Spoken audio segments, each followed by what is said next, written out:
Self-care is an essential component to your overall well-being. And that's why I spend so much time talking about the importance of reflecting, resting, journaling, meditating, yoga, things like that. But it's important that we have a safe space for which we can engage in these activities. Without it, we're going to continue to struggle. So today I want to talk about how you can create a sacred place within your home. Let's talk about it. It's common knowledge that interior design can have an impact on your mood. Research says that if you have a cluttered mindset, it's likely that you also have a cluttered environment. So take a moment and consider your workspace, your room, your home, your car. What message is that sending? Creating a sacred place is taking a part of your environment and dedicating it to your overall well-being. So this place could be used for journaling, for prayer, for meditation. You need to make sure the place is set up to be conducive to the activities that you'd like to complete in this area. Now, if you think that I'm going to tell you to spend some outlandish amount of money, or you need this large space or even an entire room, you're wrong. Everyone's safe space is going to look different. It's based on what you desire and what you need. So while I could tell you to go out and buy greenery and find your favorite color to paint, ultimately you need to do what's in your budget and what's going to make you feel at peace. So remember, like I said, it doesn't need to be an expansive place. It could literally be the corner of a room. It could be a closet. When I first created my sacred space, it was in my closet. And I really liked the intimate feel that I created because it was such a tiny space. So the first step to creating a sacred space is to consider what activities you need to do there. If it's yoga, you may need a little bit of a bigger area. If it's meditation, journaling, or prayer, it could be as simple as using a chair in the corner of a room.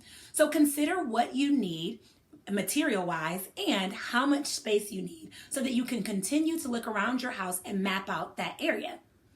Next, once you've identified what you need to be successful in creating this sacred space, I want you to think of an area in your home that you can dedicate to this. Now, this can be a complicated step because a lot of times we don't want to move our house around. But remember that self-care is so important to your overall well-being. And so we need to make this a priority. And if that means shifting some things around, do it. Maybe that means getting rid of some shoes that you don't even wear so you can make room in your closet. Maybe that means getting rid of an old chair that's kind of dusty and putting a new one there that's going to help you want to relax or meditate or pray. Whatever it is, consider making room for your self-care because it should be a priority. So the third step is to create a routine for when you will go to this sacred space.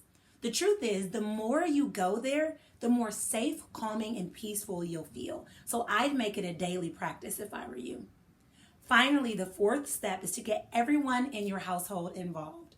Help them understand that this is not necessarily a play place or a place that they should be interrupting you in. Or your kids, maybe they shouldn't take your journal from that area.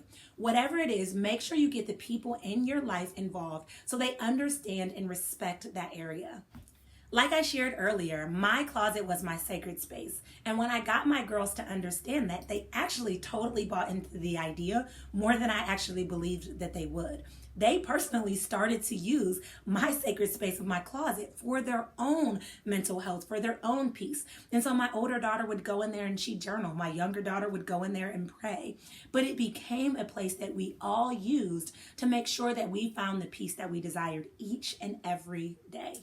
The biggest benefit of creating a sacred space in your home is it allows you to take a break from all of the things vying for your time, stressing you out, frustrating you, making you anxious, overwhelming you, and it allows you to tune into your body and your needs, your desires, and your thoughts. It also allows you to find peace in a hectic and chaotic world. And so creating a safe space doesn't have to be anything crazy or obscene. It's something that anyone can participate in anywhere you are. And so now with this information that I've shared, how can you commit to moving forward in creating a sacred space within your home? Comment below and let me know. It's life-changing, so let's get started. Make sure you hit like and subscribe. And until next time, I'll chat with you guys later.